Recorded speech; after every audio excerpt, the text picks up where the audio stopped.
وإياك نستعين اهدنا الصراط المستقيم صراط الذين أنعمت عليهم غير المغضوب عليهم ولا الضالين. بسم الله الرحمن الرحيم. قل هو الله أحد الله الصمد لم يلد ولم يولد ولم يكن له كفوا أحد. بسم الله الرحمن الرحيم. قل هو الله أحد الله الصمد لم يلد ولم يولد ولم يكن له كفوا أحد. بسم الله الرحمن الرحيم. قل هو الله أحد الله الصمد لم يلد ولم يولد ولم يكن له كفوا أحد. اللهم اغفر للمؤمنين والمؤمنات والمسلمين والمسلمات الأحياء منهم والأموات. اللهم تابع بيننا وبينهم بالخيرات إنك مجيب الدعوات إنك على كل شيء قدير. اللهم صل على محمد وآل محمد صلوات سارے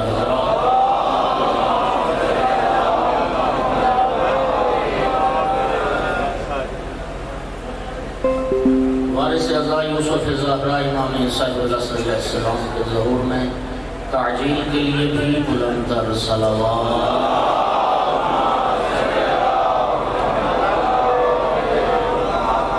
اعوذ باللہ من الشیطان اللعین الرجیم. بسم اللہ الرحمن الرحیم. الحمدللہ رب العالمین والعاقبۃ للمتقین والجنة للمؤمنين والنار للمنافقين. الحمد لله الذي جعلنا من المتمسكين بولاية علي بن أبي طالب وأولاده المعصومين.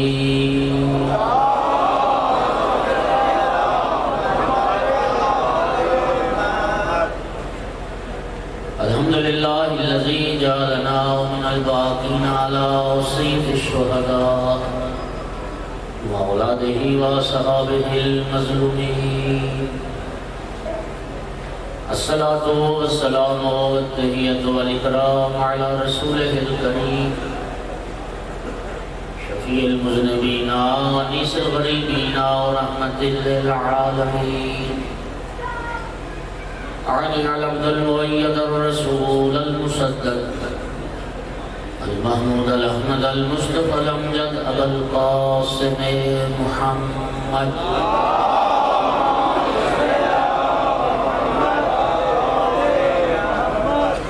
ثم الصلاة والسلام والتحية والإكرام على آله الطيبين الطاهرين المعصومين المنتجبين المنتخبين المظلومين واللعنة الدائمة على أعدائهم ملومين من يوم عداوتهم إلى قيام يوم الدين وبعد يوم الدين. أما بعد فقال سبحانه وتعالى في كتابه المجيد. بسم الله الرحمن الرحيم. وما خلقت الجن والإنس إلا ليعبدون. صلوات.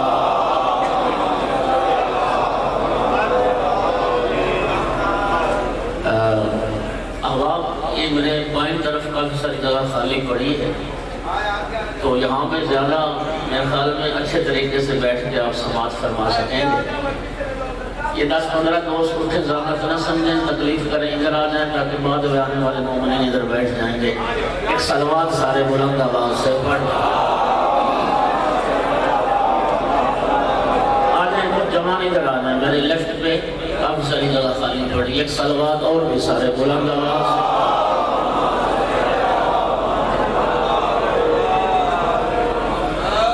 امام صاحب العصر علیہ السلام کے ظہور میں تعجیل کے لیے بھی بلند تر صلوات.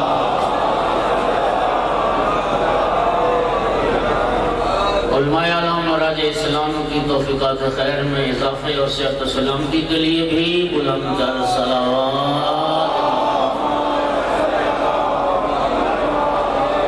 نعرہ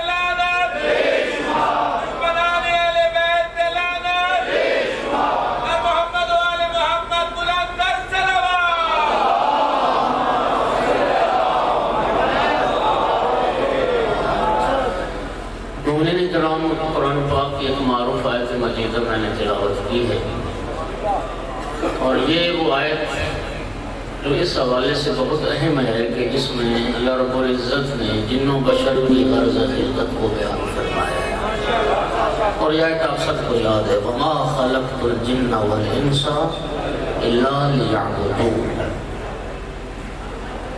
غالباً ترجمہ جو کیا جاتا ہے اور آپ سب کو آتا ہے وہ یہی ہے کہ میں نے جن و بشر کو اپنی عبادت کے لیے خلق کیا۔ لیکن اگر آپ تفسیر اہل بیت کی طرف رجوع فرمائیں تو ائمہ اہل بیت علیہ السلام نے یعبدون کی تفسیر یعرفون سے فرمائی ہے، اور اگر یعبدون یعرفون کے معنی میں ہو تو پھر آیت مجیدہ کا معنی یہ بنے گا کہ میں نے اس لیے جن و بشر کو پیدا کیا تاکہ وہ میری معرفت حاصل کریں اور مجھے پہچانیں۔ اصل غرض خلقت انسان کی یہ ہے کہ اپنے رب کو پہچانے، اپنے معبود حقیقی کی معرفت حاصل کریں۔ سرکار دو عالم صلی اللہ علیہ وآلہ وسلم نے بھی ارشاد فرمایا اول العلم معرفت الجبار۔ سرکار فرماتے ہیں اول علم، ابتدائی علم اس جبار کی معرفت۔ آقا امیر المومنین علیہ السلام نے کیا فرمایا پہلا خطبہ نہج البلاغہ کا، اول الدین معرفتہ۔ مولا امیر فرماتے ہیں اول دین، آغاز دین اللہ کی معرفت۔ مدینۃ العلم فرماتے ہیں اول علم اللہ کی معرفت ہے، اور باب مدینۃ العلم نے فرمایا اول دین اللہ کی معرفت۔ نتیجہ کیا نکلا؟ نتیجہ یہ نکلا کہ جسے اللہ کی معرفت نہیں، نہ اس نے علم کی دہلیز پر قدم رکھا ہے، نہ دین کی دہلیز پر قدم رکھا ہے۔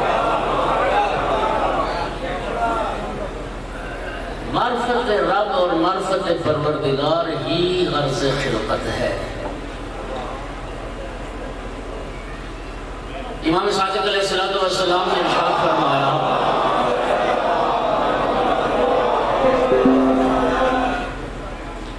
سرکار نے ارشاد فرمایا کہ یاد رکھو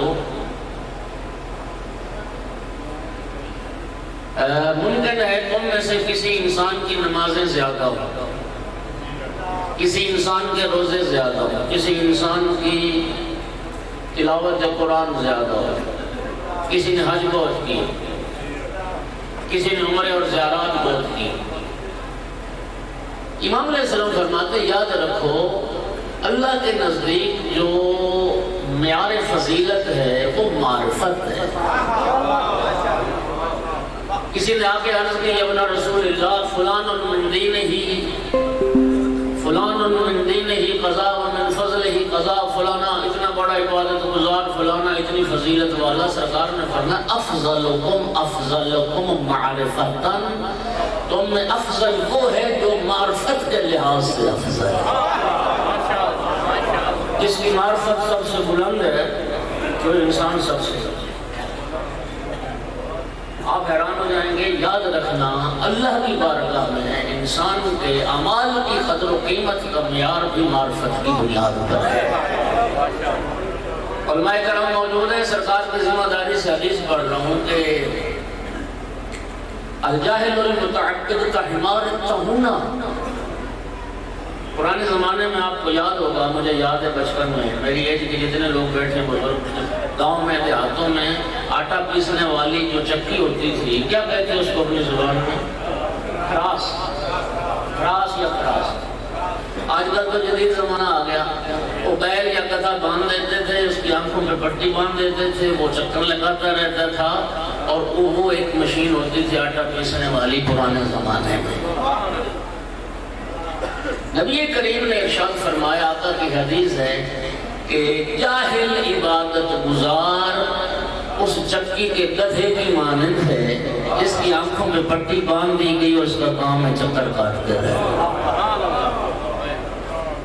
اور میرے بھائیو اصل چیز معرفت ہے، معرفت، اور معرفت ایسی چیز ہے جو قابل اضافہ ہے۔ معرفت میں اضافہ ممکن ہے۔ یہ جو سرکار کی حدیث ہے من صاب یومہ فہو مغبون، ادھر سنیے لطف لیجیے، نبی پاک کی حدیث ہے کہ جس بندے کے 2 دن گزرا ہوا دن اور آج کا دن برابر ہے وہ دھوکے میں ہے۔ ان سرکار فرمانا کیا چاہتے ہیں کہ ہر مومن کا ہر آنے والا دن وہ پہلے دن سے بہتر ہونا چاہیے۔ اچھا اب مجھے بتائیے، اگر بہتری کی بنیاد صرف عمل کو قرار دیا جائے تو ایک وقت آئے گا عمل تو پھر ختم ہو جائیں، یعنی پھر وقت ہی نہیں ہوگا۔ آج میں نے روزہ نہیں رکھا، کل روزہ رکھ لوں گا تو کل والا دن بہتر ہو جائے۔ آج میں نے فرائض پڑھے، نوافل نہیں پڑھے، کل نوافل بھی پڑھ لیتا ہوں، بہتر ہو جائے۔ اگلے دن کیا کروں گا؟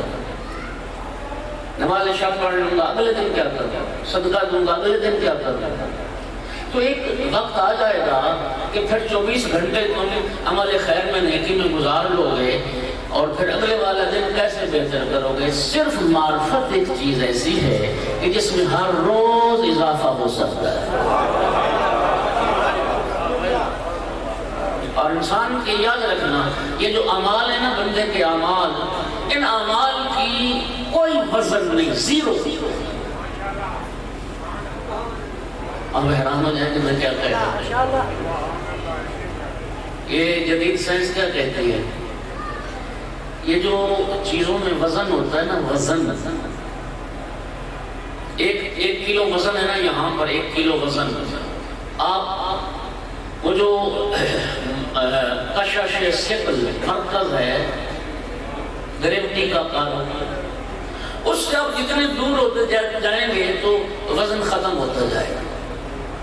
یعنی آپ جب آپ خلا میں پہنچ جائیں گے نا تو وہاں بالکل چیزوں کا وزن ہے ہی نہیں،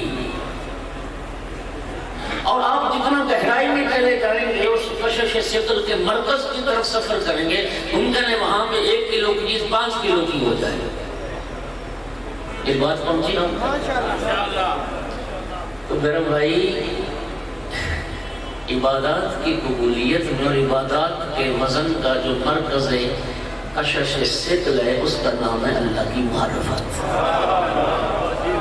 جتنی معرفت بلند ہوتی جائے گی عمل بڑھتا جائے گا، عمل میں وزن آتا ہے۔ سامنے گرامی، آپ نے یہ روایات پڑھی ہیں، نمازیں منہ پہ مار دی گئی، اس کی باتیں رائگان چلی گئی، معرفت بن گئی۔ یہ کیوں فرمایا؟ مولا امیر المومنین کا نہج البلاغہ میں جملہ ہے، مولا علی علیہ السلام فرماتے ہیں عالم کی نیند جاہل کی نماز اور عبادت سے افضل۔ بولو، نوم عالم کا سو جانا جاہل کی عبادت اور جاہل کی نمازوں سے افضل ہے۔ وہ کس بنیاد پر؟ وہ تو نماز پڑھ رہا ہے، عالم تو سو رہا ہے۔ اس لیے کہ جو نماز پڑھ رہا ہے اس کو معرفت نہیں، اور جو سو رہا ہے وہ صاحب معرفت۔ بات سمجھے یا نہیں سمجھے؟ میرے بھائیوں، معرفت نہیں، اللہ کی، اللہ کے رسول کی، اللہ کے ولی کی، حجت خدا کی، اعمال کا پہاڑ ہو تو رائے گاں، اور اگر اللہ کی معرفت ہو تو پھر معرفت جتنی بلند ہوگی پھر تھوڑا سا عمل بھی وزنی ہو جائے گا۔ یہ سارا مقدمہ اس حدیث کو اب تمہیں سمجھ آئے گی۔ یہ جو رسول اللہ نے فرمایا تھا ضربت علی یوم الخندق افضل من عبادت الثقل ہے، خندق میں ایک ضرب امیر المومنین کی ثقلین جن و انس کی تمام عبادتوں سے وہ ایک ضرب افضل ہے۔ صرف ضرب کی بات نہیں، علی جیسے صاحب معرفت کی ضرب افضل ہے۔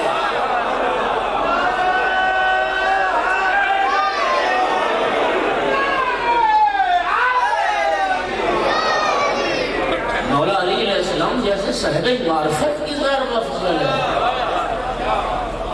جو فرما رہے نہیں فرما رہے میرے بھائی۔ اسی لیے تو پھر وزن جو عمل میں آتا ہے نا اسی معرفت کی بنیاد پر آتا ہے.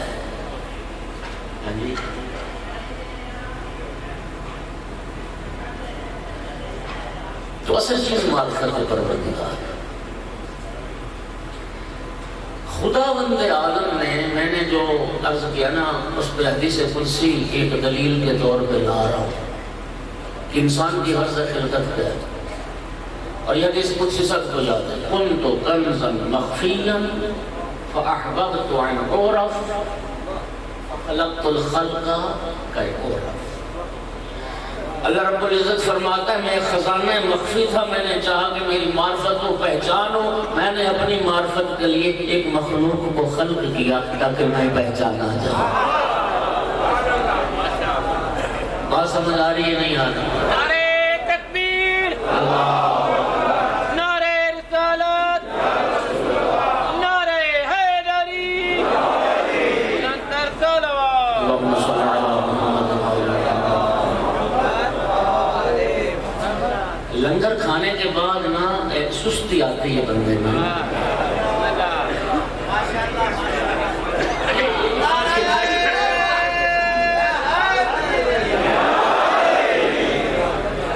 تو انشاءاللہ. اور پھر مجھے جو موضوع دیا گیا ہے وہ ذکر توحید ہے. اور یہ جو کوئی سمجھے تو باقی سارے مولا کا ذکر کریں گے، میں آپ کے مولا کا ذکر کروں.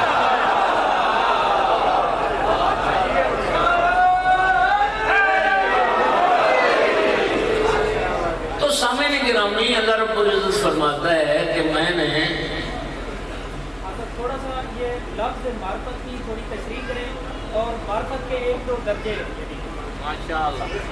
معرفت بیٹھ جائے. یہ ڈسکشن میں نا پھر میں اپنے موضوع سے ہٹ جاؤں گا جو کہنا چاہتا ہوں. ظاہر ہے 1 گھنٹے سے زیادہ تو ٹائم نہیں ہے. جی میں روشنی یہ جو پا رہا ہوں وہ ٹھیک پا رہا ہوں.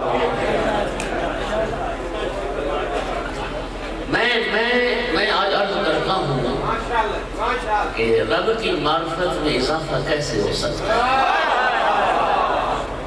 کیسے اس پروردگار کی ذات کو پہچانا جا سکتا ہے. عاشور کی شب تھی. امام حسین علیہ السلام نے اپنے ساتھیوں کو جمع فرما کے جو خطبہ ارشاد فرمایا ہے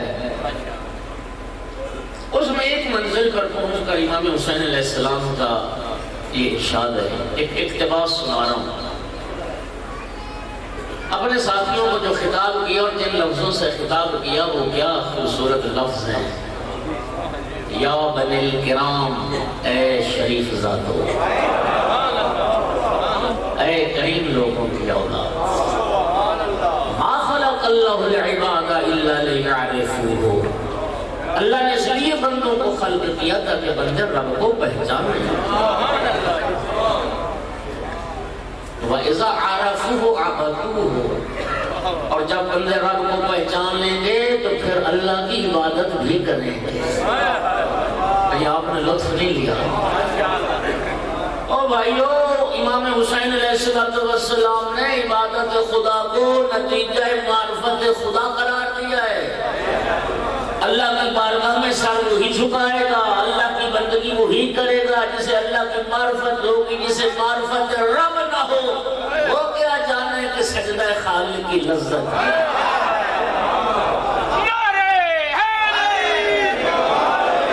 جسے معرفت پروردگار نہ ہو وہ رسول اللہ کی اس حدیث کو کیا سمجھے گا.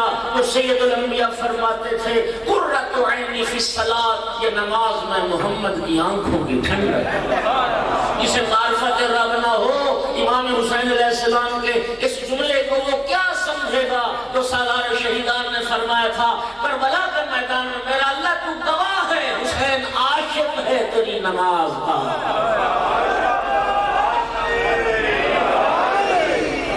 اذا عبدوه عرفوه.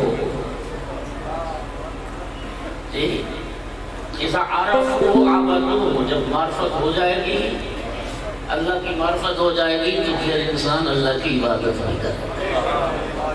اور اگلا جملہ سنیے، وَإِذَا عَبَدُوهُ استغنوا بعبادت ربہ عن عبادت غیرہ. اور پھر انسان جب اللہ کی عبادت کر لے گا تو پھر غیر اللہ کی عبادت سے بے نیاز ہو جائے گا. جی میں یہ سمجھتا ہوں کہ شاعر مشرق نے شاید امام حسین علیہ السلام کے کسی ایک جملے کو نظم کیا ہے. تو اقبال کہتا ہے وہ ایک سجدہ جسے تو گراں سمجھتا ہے، وہ ایک سجدہ جسے تو گراں سمجھتا ہے، ہزار سجدوں سے دیتا ہے آدمی کو نجات. جو سر مولا حسین فرمانے جو سر اللہ کی بارگاہ میں جھکتا ہے پھر وہ کسی غیر کے آگے نہیں جھکتا، اور جو سر خدا کے آگے نہیں جھکتا وہ ہر کسی کے آگے جھکتا. اور اگلا جملہ کہتا ہوں، اللہ کی بارگاہ میں جھکنے والا سر کٹ سکتا ہے، غیر کے آگے جھک نہیں سکتا. اور تیسرا جملہ کہتا ہوں، اللہ کی بارگاہ میں جھکنے والا سر پھر کٹ کے بھی سر بلند رہتا ہے، جھکنے نہیں پاتا.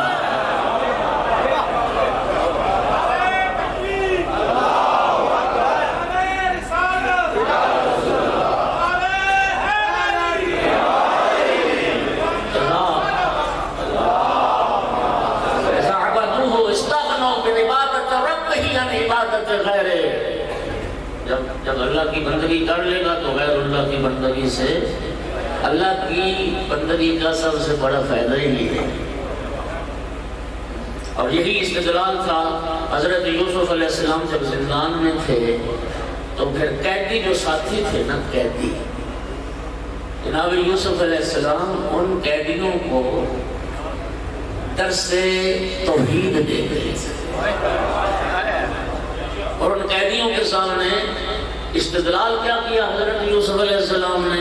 یا صاحب السجن، او میرے قیدی ساتھیو، ارباب متفرقون خیر ام اللہ الواحد القہار. میرے قیدی ساتھی یہ بتاؤ، بہت سارے مالکوں کا، آقاؤں کا، بہت سارے ارباب اور سرداروں کا غلام ہونا یہ بہتر ہے یا ایک رب کا غلام ہونا بہتر ہے؟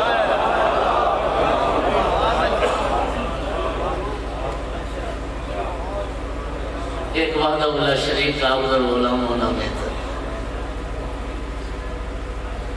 توجہ، معرفت رب کیسے ہونی وہ عرض کر رہا ہوں.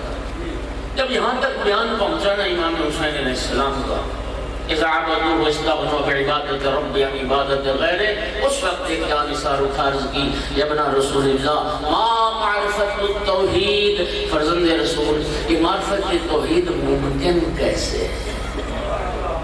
یہ معرفت توحید جو غرض خلقت جن و بشر ہے، یہ اللہ کی معرفت کیوں کر ہو سکتی ہے؟ لفظوں کا ذمہ دار ہوں. میرے آقا سالار شہیدان نے فرمایا معرفت التوحید یعنی معرفت اہل کل زمان امامہم الذی یجب علیہم طاعتہ. فرمایا اللہ کی معرفت سے مراد ہے کہ زمانے کے اس امام کی معرفت حاصل کر جس کی اطاعت اللہ نے لوگوں پر واجب کرا ہے.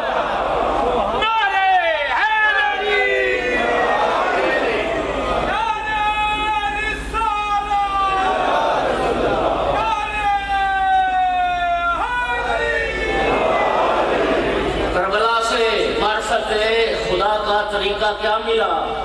معرفت امام.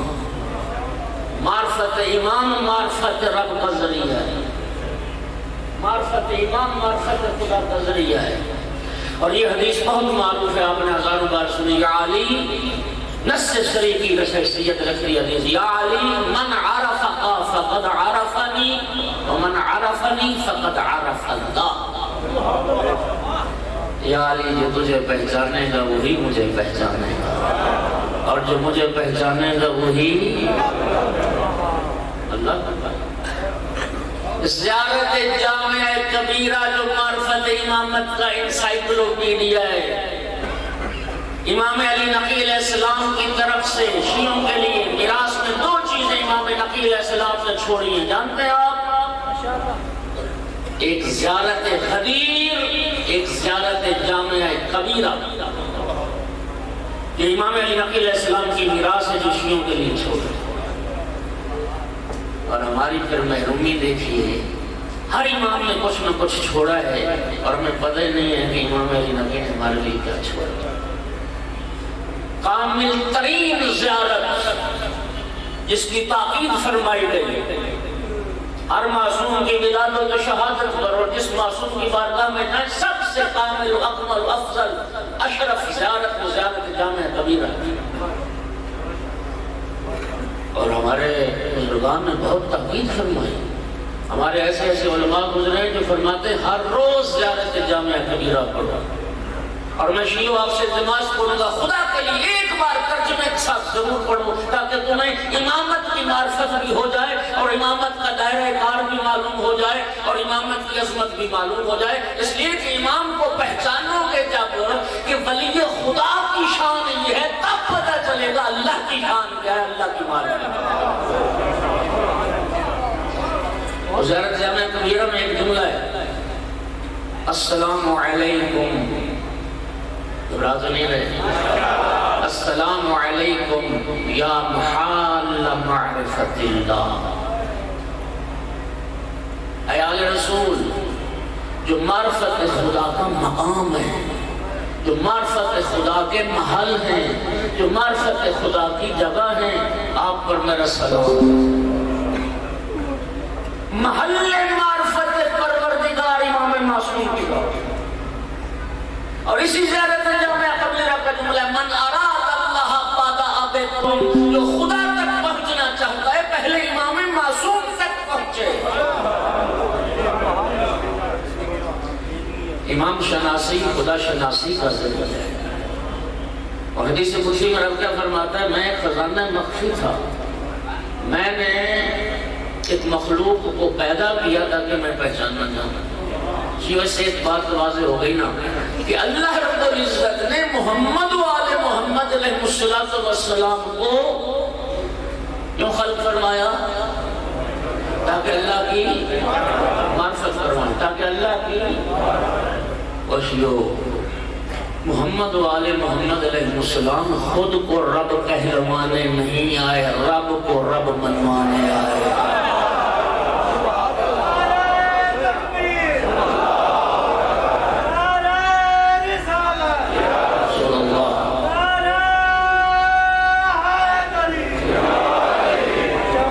سب انبیاء کس لیے آئے؟ اللہ نے انبیاء کیوں بھیجے؟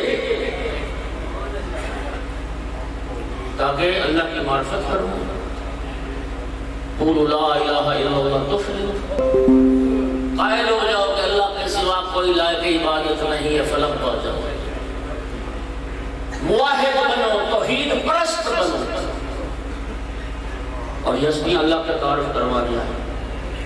اب اگر اجازت دیں تو مولا امیر المومنین علیہ السلام کے چند نورانی کلمات، اس میں مولا امیر المومنین نے یہ پہلا جو خطبہ ہے آقا امیر المومنین کا، اس سے چند جملے سنانے لگا. اچھا پہلے ایک بات ذرا اور سنیں، ایک ذہن سے نکل جائے گا. اللہ رب العزت، توجہ کرنا، اللہ رب العزت کی معرفت چاہتے ہو تو آئمہ معصومین کی دعاؤں کا مطالعہ کرو.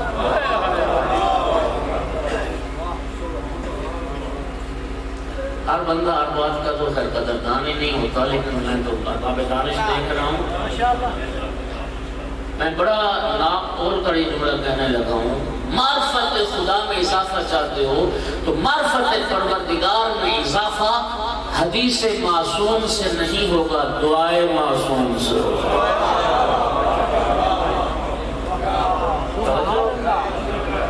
حدیث اور ہے، دعا بڑا فرق ہے. حدیث کیا ہوتی ہے؟ معصوم کا جو لوگوں سے خطاب ہے، معصوم کی جو لوگوں سے گفتگو ہے، وہ حدیث ہے. نبی پاک گفتگو فرما رہے ہیں، زید نے سنا، بکر نے سنا، فلاں نے سنا، پھر کہہ دیا جا کے نقل کے انی سمعت رسول اللہ، میں نے سرکار سے سنا، سرکار نے یہ فرمایا. یہ حدیث ہوگی. حدیث میں پتہ ہوتا ہے کیا؟ نبی کریم کا ارشاد گرامی ہے، آقا کی حدیث ہے، اِنَّا مَعَاشِرَ الْأَنْبِيَاءُ أُمِرْنَا أَن نُقَلِّمَ النَّاسَ عَلَىٰ قَدْرِ عُقُولِهِمْ۔ نبی پاک کا فرمان ہے، ہم انبیاء، گروہ انبیاء اللہ کی طرف سے مامور ہیں کہ لوگوں کے ساتھ ان کی سطح ذہنی کے مطابق بات کریں۔ سمجھے گا ذرا کیا لگتا ہے؟ انبیاء مامور ہیں کہ ہم لوگوں کے ساتھ لوگوں کے معیار ذہنی کے مطابق بات کریں، نہ کہ اپنے معیار کے مطابق۔ اچھا پھر سرکار کی حدیث بھی کلم الناس علی قدر عقولہم، معصوم کا فرمان ہے لوگوں کے ساتھ ان کے معیار عقل کے مطابق بات کرو۔ مجھے ایمان سے بتاؤ، یہ لوگ سارے لوگ غالب کا کلام سمجھتے ہیں، اقبال کا کلام سمجھتے ہیں؟ یہ پی ایچ ڈی کے موضوعات ہیں۔ مجھے دوست ملتے ہیں کہتے ہیں شہید مطہری کا کلام ہماری سمجھ میں نہیں آتا، تو آپ رکھنے سمجھ میں نہیں آتا۔ کئی لوگ علماء کی مجلس سے اٹھ جاتے ہیں تو حق کر کے اٹھ جائیں۔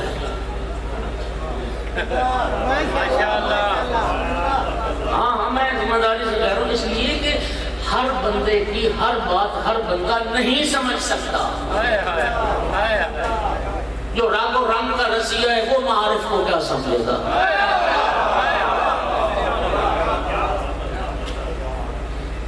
بات سمجھ آ رہی ہے؟ لوگوں کے ساتھ مطلب معیار ہے، لوگ اقبال کا کلام نہیں سمجھتے، اور آپ خوش نصیب میں ایک جملہ کہہ رہا ہوں جیسے ذہن میں بات سے بات نکلتی ہے۔ یقین کرنا، سرکار کی حدیث سننے پلے باندھ کے لے جاؤ آج کی مجلس سے، نبی کریم صلی اللہ علیہ وآلہ وسلم نے یہ فرمایا ہے کہ من خرج من بیتہ لیطلب بابا من العلم فهو سالک علی سبیل الجنہ۔ آقا نے فرمایا جو بندہ گھر سے نکلا اس نیت اور ارادے کے ساتھ کہ چلو آج شہر سرگودا میں ساتھ ملاق میں مجلس علماء چل کے تو ایک بات علم کی سیکھ کے آتے ہیں، رسول اللہ فرماتے ہیں جو اس نیت سے گھر سے نکلتا ہے پھر وہ سرگودا کی سڑکوں پر نہیں چل رہا، جنت کے راستے پر چل رہا ہے۔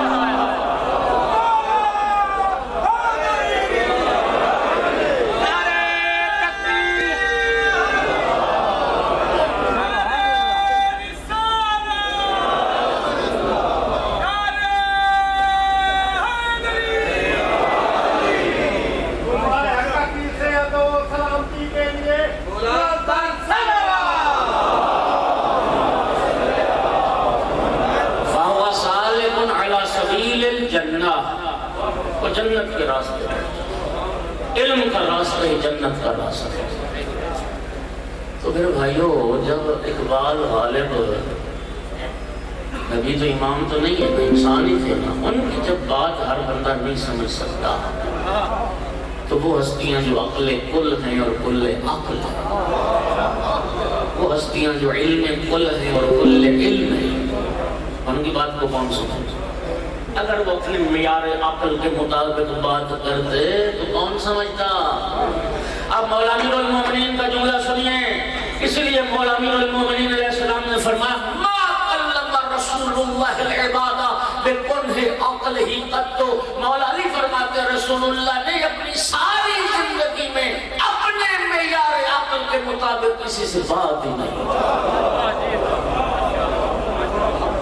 کس سے بات کرتے ہیں؟ جاہل ترین تو معاشرہ تھا، گمراہ ترین معاشرہ تھا، 17 افراد معمولی لکھنا پڑھنا جانتے تھے جس معاشرے میں رسول اللہ مبعوث برسالت تھا۔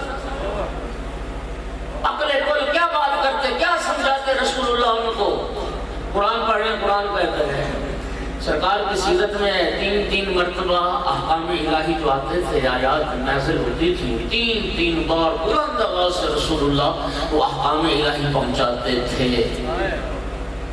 اور حالت یہ ہے قرآن پڑھنے سرکار کی محفل سے نکلتے تھے تو بعض کرنا والے ایسے تھے جو ایک دوسرے سے پوچھتے تھے ابھی کیا کہہ رہے تھے، اور مقابلہ کرنا علی کے ساتھ۔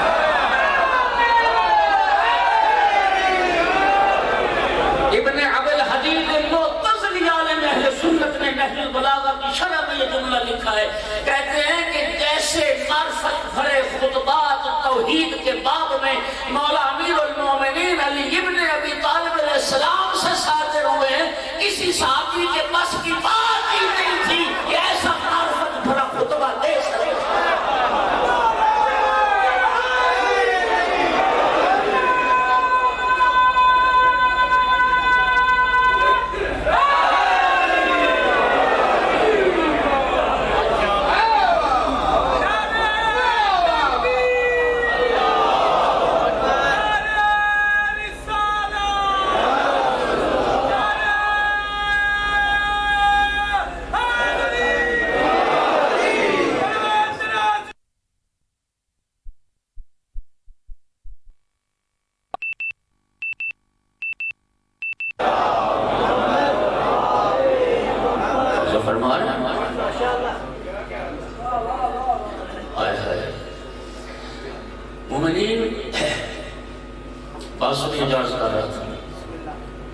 حدیث معصوم کیا ہوتی ہے؟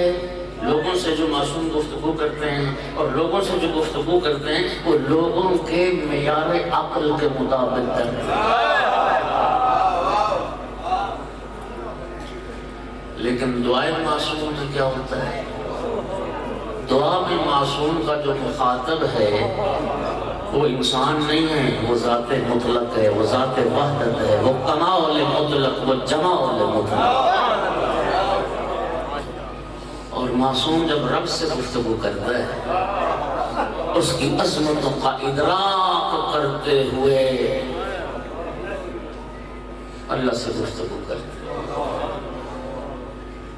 اس لیے اگر معرفت توحید میں اضافہ چاہتے ہو تو پھر دعائے معصوم کا مطالعہ کرو۔ اور کیسی کیسی عظیم و شان دعائیں، خدا کی قسم ایسی دعائیں پورے عالم اسلام میں نہیں ہیں جیسی دعائیں آئمہ سے صادر ہوئی ہیں۔ اب یہ جملہ دعائے صباح کا جملہ ہے، دعائے صباح کا جملہ ہے، سننا ذرا ایک بات کو۔ ساری دنیا کی معرفت توحید کیا ہے؟ رب نے خود ہمیں دعوت قرآن میں دی ہے۔ اللہ کو دیکھیے، اللہ کی ذات کو پہچاننے کے لیے ذرے سے لے کے کہکشان تک ایک ایک چیز وجود خدا کا پتہ بھی دے رہی ہے، علم خدا کا پتہ بھی دے رہی ہے، قدرت خدا کا پتہ بھی دے رہی ہے، حکمت خدا کا پتہ بھی دے رہی ہے۔ ذرے سے کہکشان، ایک ذرہ کائنات کا بول بول کے کہہ رہا ہے میرا کوئی خالق ہے، اور جو میرا خالق ہے وہ صاحب علم بھی ہے، صاحب حکمت بھی ہے، صاحب قدرت بھی ہے۔ اسی طرح پاک نے یہ حدیث سرکار دو عالم آپ نے سنی، من عرف نفسہ فقد عرف ربہ، جب خود کو پہچان لوگے نا تب بھی اللہ کو پہچان۔ خود شناسی بھی خدا شناسی کا ذریعہ۔ اَتَظَنُّ أَنَّكَ جِرْمٌ صَغِيرٌ وَفِيكَ أَنْتَ وَالْعَالَمُ الْأَكْبَرُ۔ اور امیر فرماتے ہیں انسان کو کیا سمجھتے ہیں چھوٹی سی مخلوق ہے؟ نہیں، ایک عالم اکبر ہے جو تیرے اندر سمایا ہوا ہے۔ ایک بار انسان خود کو نہیں پہچان سکا، ہم جب خود کو نہیں پہچان سکے امام رسول اور اللہ کو کیا پہچان؟ ایک عالم اکبر۔ اب حیران نہیں ہوئے اس بات کو، یہ جو سارا عالم ہے نا، یہ عالم تکوین، مولا علی فرماتے ہیں یہ چھوٹا عالم ہے، یہ عالم اصغر ہے، عالم اکبر ہے جو تیرے اندر ہے۔ ذرے سے کہکشان تک ایک چیز ایک ایک شے وجود خدا کا پتہ دے رہی ہے۔ آفاق میں، انفس میں رب نے فکر کی دعوت دی ہے، غور و فکر کی دعوت دی ہے، اللہ تک پہنچ جاؤ گے۔ لیکن یاد رکھنا ساری دنیا کی معرفت رب کا انداز اور ہے، محمد و آل محمد کی معرفت رب کا انداز اور ہے۔ قدردان بیٹھو، ہر بندہ تو ہر بات کا قدردان نہیں نہ ہوتا۔ ساری دنیا نے اثر سے مؤثر کو پہچانا ہے، دھواں اٹھتا دیکھا ہے تو آگ ہونے کا یقین کر لیا، نشان قدم دیکھے ہیں تو کسی چلنے والے کا یقین کر لیا، آواز کو سنا تو کسی باہر بولنے والے کا یقین کر لیا۔ لیکن یاد رکھیے دنیا نے اثر سے مؤثر کو پہچانا، چاند سورج ستارے زمین آسمان کوئی ان کا پیدا کرنے والا ہے، لیکن محمد و آل محمد نے کائنات کی ان چیزوں سے رب کو نہیں پہچانا، رب کو رب ہونے سے پہچانا۔ اللہ اکبر، پرواز کرو نا یار میرے ساتھ۔ دعائے سبع امیر المومنین کی جو ہر صبح کو پڑھنے کا حکم دیا گیا ہے، اس میں کیا جملہ ہے مولا امیر المومنین کا؟ یا من دل بذاتہ علی ذاتہ، اے وہ ذات جس نے اپنی ذات سے اپنی ذات کی طرف رہنمائی فرمائی ہے۔ امام سجاد علیہ السلام کا کیا جملہ ہے صحیفہ سجادیہ میں؟ الہی عرفتو کا بیکا، معبود میں نے تجھے تیرے ہونے سے پہچانا ہے، لولا انتا لم ادری ما انتا، تو نہ ہوتا میں کیا جانتا تو کیا ہے۔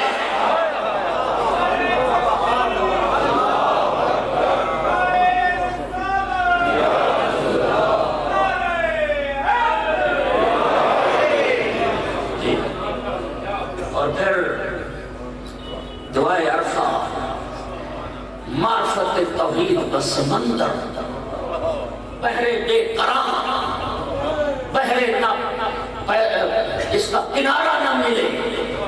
دعائے عرفہ، 9 ذی الحج کو احرام پہن کر میدان عرفات میں جو امام حسین کبھی ایک بار اس دعا کو تو پڑھو۔ خدا کی قسم ہم تو وہ پیاسے ہیں، پیاس سے مر رہے ہیں، کفر و شرک کی جہالت میں جا رہے ہیں، جبکہ ہمارے پاس سید الشہداء کی دعائے عرفہ موجود ہے۔ اس دعائے عرفہ میں ایک جملہ سنیں، بارگاہ رب العزت میں عرض کرتے ہیں الہی کیف یستدل علیک بما هو فی وجودہ مفتقر الیک۔ پرواز کرو ذرا، اے میرے معبود، وہ شے تیری ذات کا پتہ کیسے دے سکتی ہے جو اپنے وجود میں تیری محتاج ہے؟ میرے رب جس شے کو تو نے خلق کیا، جسے تو نے وجود بخشا، وہ تیری رہنما کیسے کر سکتی ہے؟ لغیرک من الظہور ما هو لک، معبود تیرا غیر ظاہر ہو اور تو ظاہر نہ ہو، جسے تو نے خلق کیا وہ ظاہر ہو، تیرا جسے تو نے پیدا کیا وہ ظاہر ہو اور پیدا کرنے والا ظاہر نہ ہو، یہاں تک کہ وہ تیرا پتہ دے متا غبت حتی تحتاج الی دلیل یدل علیک۔ پروردگارہ تو غائب ہی کب ہوا ہے کہ کسی رہنما کی ضرورت ہو جو تجھ تک پہنچائے؟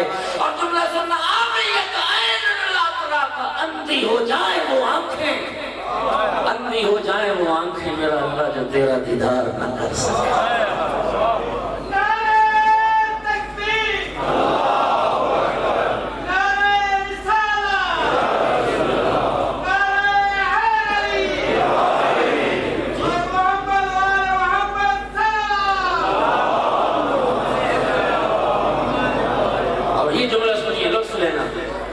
الہی ترددی فی الآثار یوجب بعد المزار، اے میرے رب، اے میرے معبود، اگر میں اثر سے مؤثر تک پہنچوں گا، اگر تیری مخلوقات کے ذریعے سے میں خالق تک پہنچوں گا تو پروردگارہ پھر تو تجھ تک پہنچنے میں بہت دیر لگ جائے گا،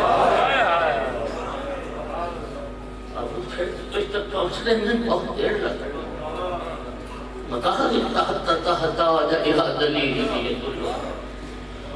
اندھی ہو جائیں وہ آنکھیں جو تیرا دیدار نہ کر سکیں۔ ظالب یمانی نے مولا امیر المومنین سے پوچھا، نہج البلاغہ میں جملہ ہے، یا علی حل رأیت ربک، یا علی آپ نے اپنے رب کو دیکھا ہے؟ مولا امیر نے فرمایا لم عابد ربا لم ارہ، علی ہم دیکھے رب کی عبادت نہیں کرتا، میں اس رب کی عبادت نہیں کرتا جس کو علی نے نہ دیکھا ہو۔ پھر فرمایا اے ظالم کسی شک و ریب میں مبتلا نہ ہو جانا، لا تدرکہ العیون بمشاہدۃ العیان بل تدرکہ القلوب بحقائق الایمان۔ طالب یمانی، اللہ کو دیکھنے کے لیے بصارت نہیں چاہیے، بصیرت چاہیے۔ ان ظاہری آنکھوں سے رب کو نہیں دیکھا جا سکتا، دل ایمان کی حقیقتوں سے رب کا دیدار کرتے ہیں۔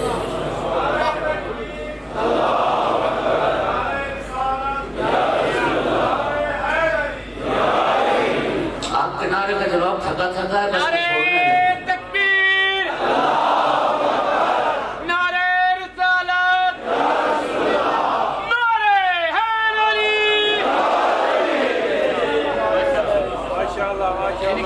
اور دوستو، محمد و آل محمد علیہ السلام نے رب کو رب سے پہچانا، ساری دنیا نے مخلوق سے پہچانا، مخلوقات کے ذریعے سے پہچانا۔ تو یہ فرق کیوں پیدا ہوا؟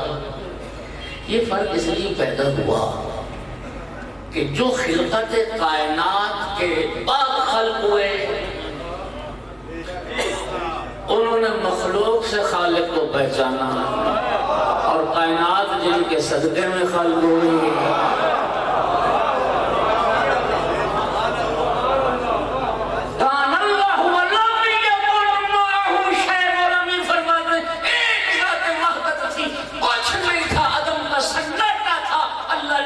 سناٹے کو توڑا، ہمارے انوار کو خلق فرمایا۔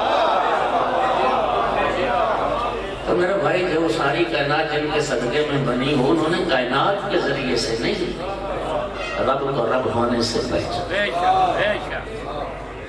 توجہ ہو گیا جناب؟ تو میں عرض یہ کر رہا تھا، امیر المومنین کے چند نورانی کلمات سنا دوں آپ۔ نہج البلاغہ کا پہلا خطبہ، ایک صلوات ذرا بلند آواز سے۔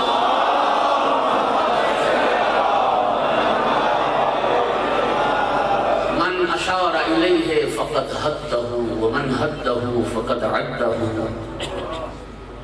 مولانا فرماتے ہیں اللہ کی ذات اشارے کے قابل نہیں ہے، اللہ کی طرف اشارہ نہیں ہو سکتا کہ وہ کیوں؟ اس لیے اشارہ اس چیز کی طرف ہوتا ہے جو چیز کسی جہت میں ہوتی ہے، اور جو شے کسی جہت میں ہوتی ہے پھر وہ محدود ہوتی ہے، جو محدود ہوتا ہے وہ خدا۔ من اشار الیہ فقد حدہ ومن حدہ، جس نے اشارہ کے قابل سمجھا اس نے خدا کو محدود کر دیا، جس نے خدا کو محدود کر دیا فقد عدہ، اس نے اللہ کو گنتی کے قابل سمجھا۔ قل هو اللہ احد، اللہ واحد نہیں، واحد گنتی کا پہلا عدد ہے، اللہ ایک نہیں، اللہ اکیلا ہے۔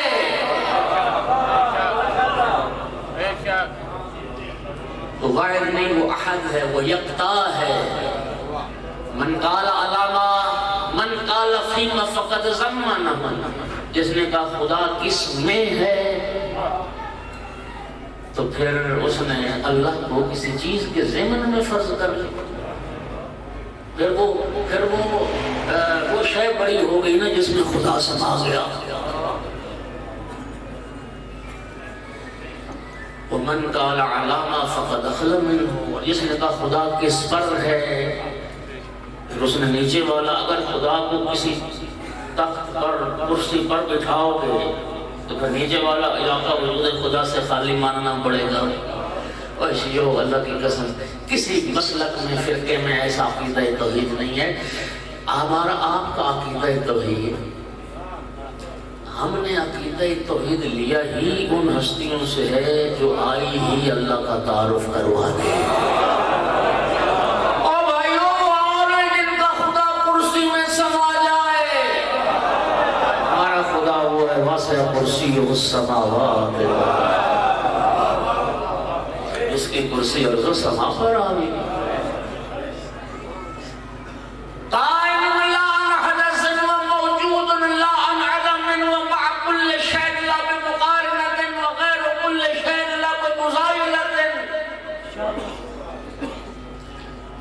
فاعل له بحركات، الحركات والآلة ومنظور الإسلام، منظور بصير الإسلام منظور إليه من خلقه قائل لا نظر سے لطف لینا۔ مفتی جعفر حسین صاحب قبلہ اللہ مقام، اور میں جب بھی یہ جملہ پڑھتا ہوں نا مولا کا یہ بات کی ضرور سناتا ہوں۔ جعفر حسین صاحب رنالہ خورد آئے تھے، مولانا غلام شبیر شیراز صاحب اللہ علیہ سلامتی تھے. وہ فرماتے ہیں میں نے مفتی جعفر حسین صاحب سے پوچھا کہ بلا آپ کی اتنی بڑی خدمات ہیں جی مذہب کے لیے ملت کے لیے، نہج البلاغہ کا ترجمہ کوئی معمولی بات ہے؟ نہج البلاغہ کا ترجمہ اتنا عظیم الشان ترجمہ آغا شفا لطفی سے میں نے خود سنا جملہ، حافظ آباد میں سیمینار تھا. وہ فرمانے لگے کہ ہمارے استاد فرماتے تھے کہ جو مفتی صاحب نے ترجمہ کیا ہے نہج البلاغہ کا اتنا ادبی ترجمہ ہے، ترجمہ پڑھو تو محسوس ہوتا ہے جیسے مولا علی اردو میں گفتگو کر رہے ہیں.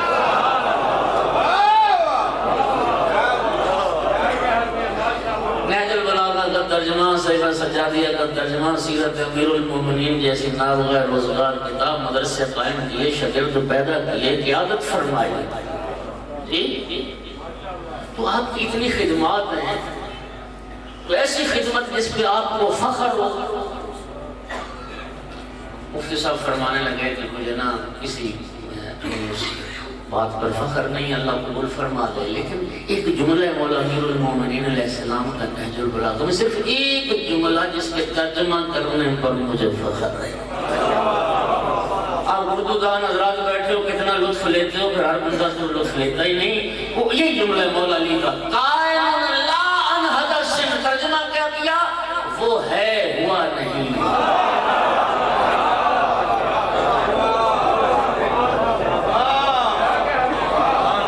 وہ ہے ہوا نہیں، موجود اللہ عدم میں اس کا وجود عدم کی تاریکیوں سے نہیں نکلا ہے.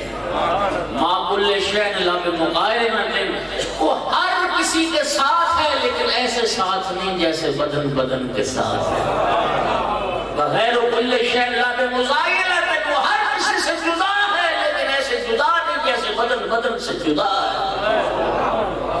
فاعل لا بمان الحرکات والعالی، وہ ایسا فاعل ہے، فاعل نہ حرکت کا محتاج ہے نہ آلات کا محتاج.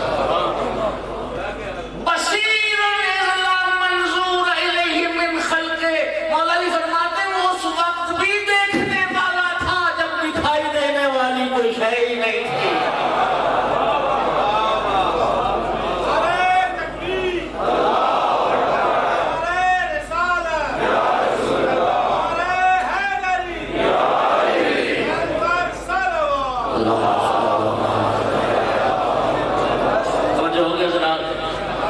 دامن وقت جو ہے نا مجھے مجبور کر رہا ہے کہ میں عرائض کو خاتمہ دوں.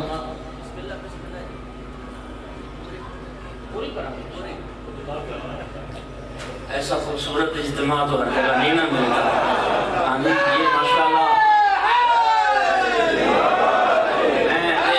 میں چہرے دیکھ رہا ہوں الحمدللہ جتنے بیٹھے سب خواص بیٹھے، علم دوست علماء دوست لوگ بیٹھے اور قدردان بیٹھے. آپ قدر نہ کریں گے تو پھر کون کرے گا؟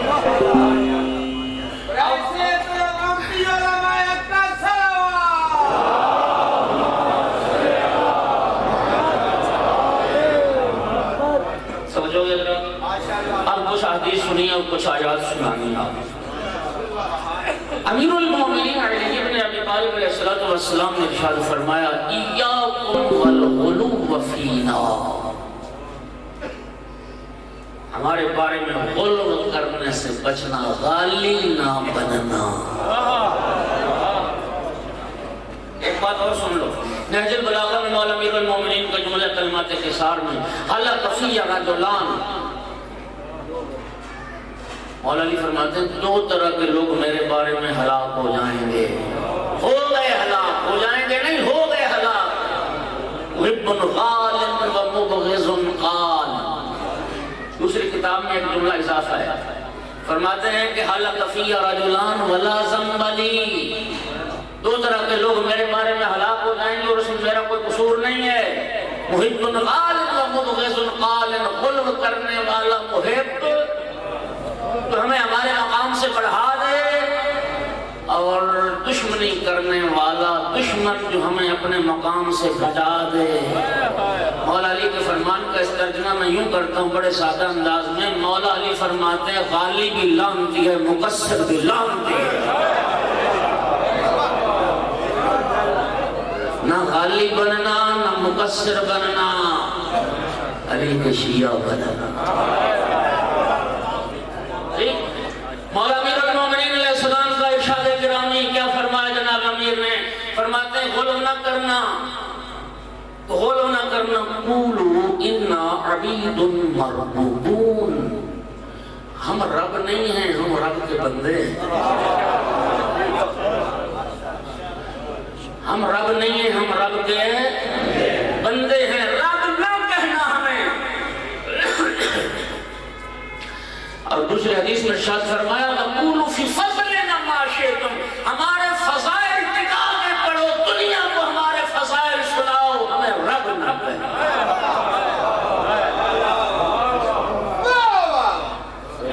وہ بھی بندہ مومن نہیں ہوتا مولا علی کے فضائل سن کے جس کا چہرہ بگڑ جائے.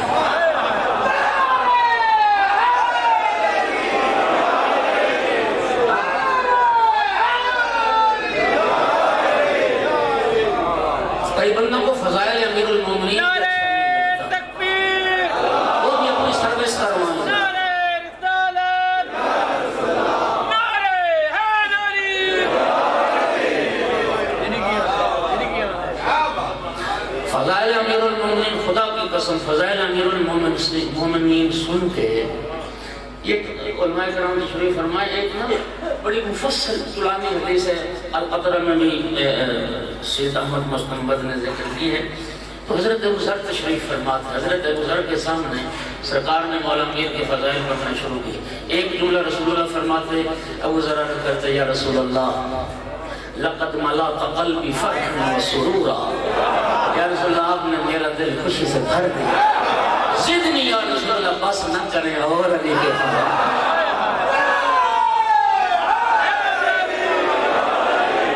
مومن وہ ہوتا ہے جو فضائل علی سے خوش ہو. فضائل علی سے چڑھنے والا مومن نہیں ہوتا، مقصر ہوتا ہے. صلوات پڑھو ذرا سارے بلند آواز.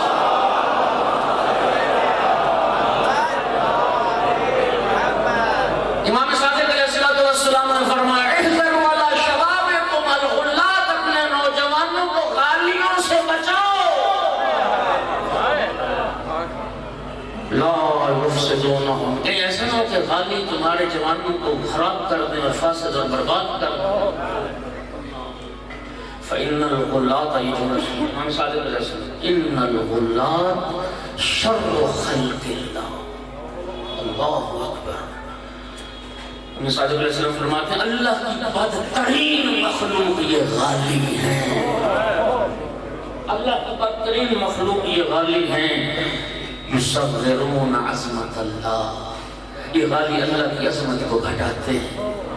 وَيَدَّعُونَ الرُّبُوبِيَّةَ لِعِبَادِ اللَّهِ، اللہ کے بندوں کے لیے رب ہونے کا دعویٰ کرتے ہیں. واللہ، امام صادق فرما رہے ایمان کو قسم کھانے کی ضرورت ہے. واللہ ان الغلات شر من اليہود والنصارى والمجوس والذین اشرکوا. فرمایا مجھے اللہ کی قسم ہے یہ غلات جو ہیں یہ یہودیوں سے، عیسائیوں سے، مجوسیوں سے، مشرکین سے بھی بدتر.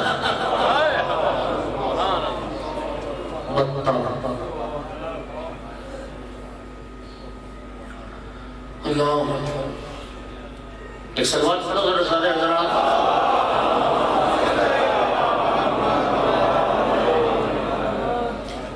بھائی پھر کہہ رہا ہوں یہ ہستیاں رب کا احلوان ہیں. اچھا بڑے استدلال کرتے ہیں جی. حضرت عبد المطلب نے کہا تھا نا رب الابل.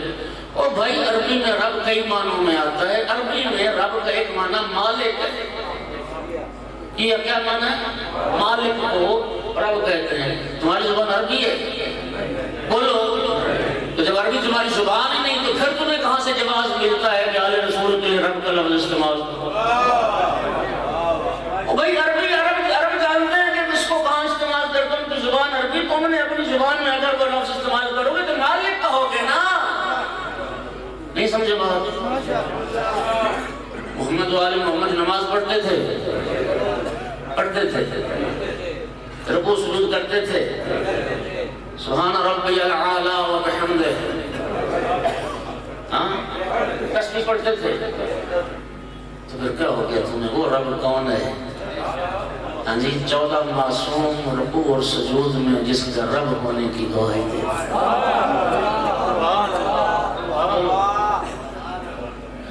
اب دعائیں سب کو پڑھ لیں. ایک منزل پہ امام حسین علیہ السلام پہنچے, زار و قطار رو رہے تھے, ریش مبارک آنسوؤں سے تر تھی, نیچے سے زمین گیلی ہو گئی آنسوؤں سے. ایک ہی لفظ بار بار دہرائے جا رہا, یا رب یا رب یا رب یا رب. دعائے کمیل میں کتنے مقام پہ امیر المومنین یا رب یا رب یا رب یا رب. جی اور بھائیو, اللہ نے جو منصب عہدہ محمد و آل محمد کو عطا کیا ہے وہ عہدہ عظیم ہے. اللہ نے مقام ولایت عطا کیا ہے, اللہ نے رسالت اور امامت کا منصب عطا کیا ہے. آپ صحیفہ سجادیت کی دعاؤں کو پڑھ لیں, یا رب یا رب یا رب. اب کچھ آیات آپ کو سنانے میں توجہ ہوگی نا انشاءاللہ. ایک صلوات ذرا پڑھو سارے.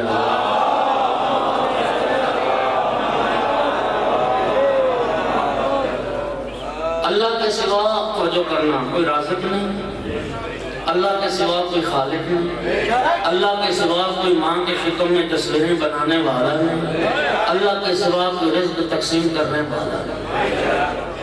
بات سمجھ آ گئی.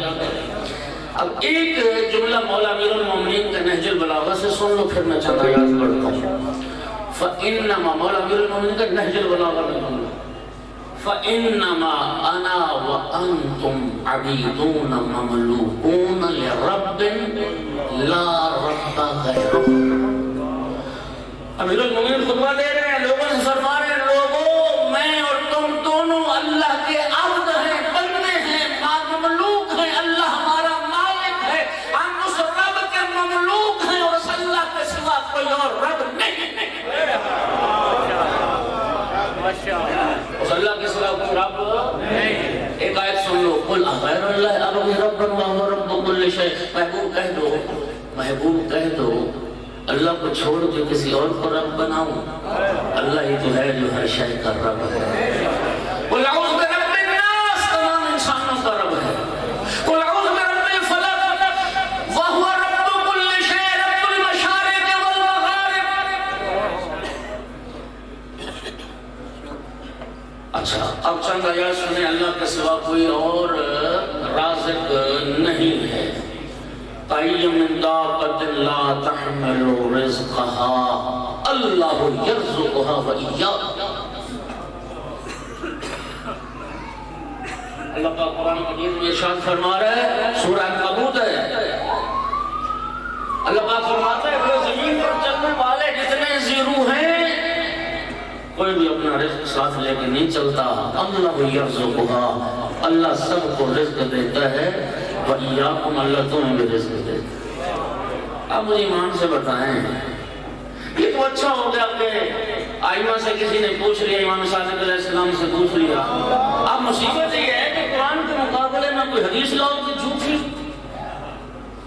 بڑا اچھا ہو گیا نا, امام سے کسی نے پوچھ لیا کہ فرزند رسول اگر کوئی بندہ آپ کی حدیث ہمارے سامنے بیان کرے تو پھر ہم کیسے تصدیق کریں کہ آپ نے فرمایا.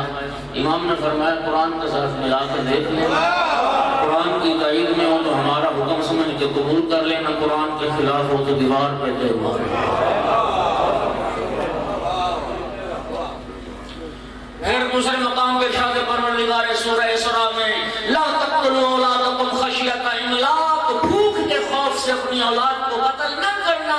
نحن نرزقهم وإياكم, تمہاری اولاد کے رازق بھی ہم ہیں, تمہارے رازق بھی ہم ہیں. اب میں آیات مختصر پڑھ رہا ہوں. اللہ الذی خلقکم ثم رزقکم ثم یمیتکم ثم یحییکم. اللہ ہی تو ہے جس نے تمہیں پیدا کیا, تمہیں رزق دیا, تمہیں موت دے گا, تمہیں زندگی دینے والا. رازق بھی اللہ, خالق بھی اللہ, موت دینے والا بھی, زندگی دینے والا بھی. اگلا جملہ هل من شرکائکم من یفعل من ذالکم من شیء, اور جن کو تم شریک بناتے ہو اللہ کا, ان میں سے کوئی ہے جو ایسا کام کر سکتا. وہ کیا کریں چھوڑ دیں؟ ایک طبقہ وہ کہتے نہیں کہ رازق اللہ ہے لیکن رزق تقسیم مولا نہیں کرتے. اب اس بات کو وزن کرنے شاید کو پہلے سن لو. سورہ مبارکہ زخرف ارشاد پروردگار آیت نمبر 22 ہے. اہم یقسمون رحمت ربک، کیا یہ تیرے رب کی رحمت کو تقسیم کرتے ہیں؟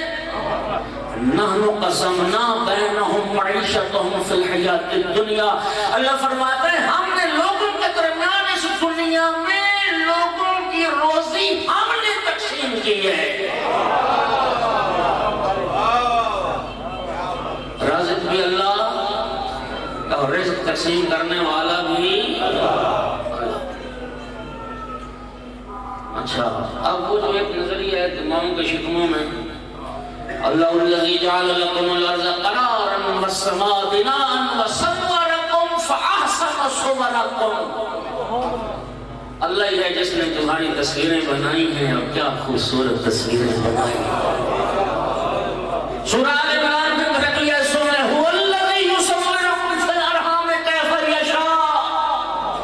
وہی اللہ ہے جو ماؤں کے رحموں میں تمہاری تصویریں بناتا ہے اور جیسا چاہتا ہے ویسا ہی بناتا ہے. بس کتنا پڑھیں گے.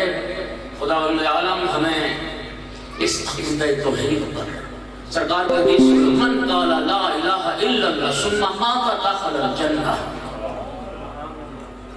جس نے آخری لمحے میں اقرار توحید کر لیا لا الہ الا اللہ کلمہ توحید زبان پہ جاری کیا موت آ گئی اللہ فرماتے ہیں سیدھا جنت میں جانے والا. اپنے عقیدہ توحید کی حفاظت کرنا اللہ کے دین کے لیے اللہ کے دین کو بچانے کے لیے بہن بھائی نے اکٹھا سفر شروع کیا تھا. 28 رجب کو اکٹھا سفر شروع کیا تھا. عصر عاشور کربلا میں پہنچ کے بھائی کا سفر ختم ہو گیا. علی کی بیٹی کا سفر جاری رہا. عزادار دن چڑھا 11 محرم کا. عمر ابن سعد ملعون کچھ رسیاں لے کے آیا. اے حسین کے اہل بیت تم ہمارے قیدی ہو. میری آقا زادی نے فرمایا ابن سعد اللہ تیرے چہرے کو سیاہ کرے. نحن ودائع رسول اللہ، ہم تو پیغمبر کی امانتیں ہیں. خبردار ہمارے قریب نہ آنا ہم خود بن جائیں گے قیدی. خدا جانے کیسے ذریت رسول کے ہاتھوں میں رسم رہنائے ہے، کیسے بیویوں بچوں کو قیدی بنایا گیا. عزاداروں سب بیویوں بچوں کو سوار کیا. میری آقا زادی زینب نے جناب فضلہ سب بیویوں بچے سوار ہو گیا. آخر میں رہ گئی 2 بیویاں. جناب فضلہ عرض کرتے آقا زادی آئیے میں آپ کو سوار کراتی ہوں. میری آقا زادی نے فرمایا ماں فضلہ تمہیں میری ماں زہرا کے حق کا واسطہ، آج تو سوار نہ کر آج میں تمہیں سوار کراتی ہوں. ہوگی جناب فضلہ بھی سوار کربل میں تنہا رہ گئی علی کی. ناظرت یمین و شمال کبھی دائیں دیکھتی تھی کبھی بائیں دیکھتی تھی. عزاداروں جب کوئی سوار کرانے والا نظر نہیں آیا ایک مرتبہ فرات کا رخ کیا اور ایک جملہ فرمایا عباس اور زینب کو سوار کرا. مدینے سے کربلا جب تو سوار کراتا رہا آج مجھے کوئی سوار کرانے والا. یہ جملے سنیں تیرے بیمار امام نے سید الساجدین آگے بڑھے. عرض کی پھوپھی اماں کون رہ گیا سوار کرانے والا؟ پھوپھی اماں کس کا انتظار کر رہی ہو جو مدینے سے کربلا تک سوار کراتا رہا وہ فرات کے کنارے بازو کٹوا کر سو گیا. پھوپھی اماں میں گھٹنے زمین پہ ٹیکتا ہوں آپ میری پشت کا سہارا لے کے سوار. بیمار کربلا نے گھٹنے زمین پر ٹیکے. میری آقا زادی بھتیجے کی پشت کا سہارا لے کے سوار ہو گیا. عزادار و ظالموں نے اونٹوں کو اٹھایا. ایک خاکستری رنگ کا اونٹ تھا جو ہر اونٹ کے منہ کے ساتھ منہ لگا کے اپنی بولی میں کچھ کہتا تھا. جب یہ اونٹ بولتا تھا نا تو باقی اونٹ روتے تھے جانور گریا کرتے تھے. میری آقا زادی نے سید سجاد سے فرمایا سجاد بیٹا تو امام وقت جانوروں کی زبان سمجھتا ہے. بیٹا مجھے بتا تو صحیح یہ جانور آپس میں کیا باتیں کر رہے ہیں. اس وقت سید الساجدین نے عرض کی کہ اماں یہ جانور ایک دوسرے کو وصیت کر رہے آرام سے پشت نام قیدی نہیں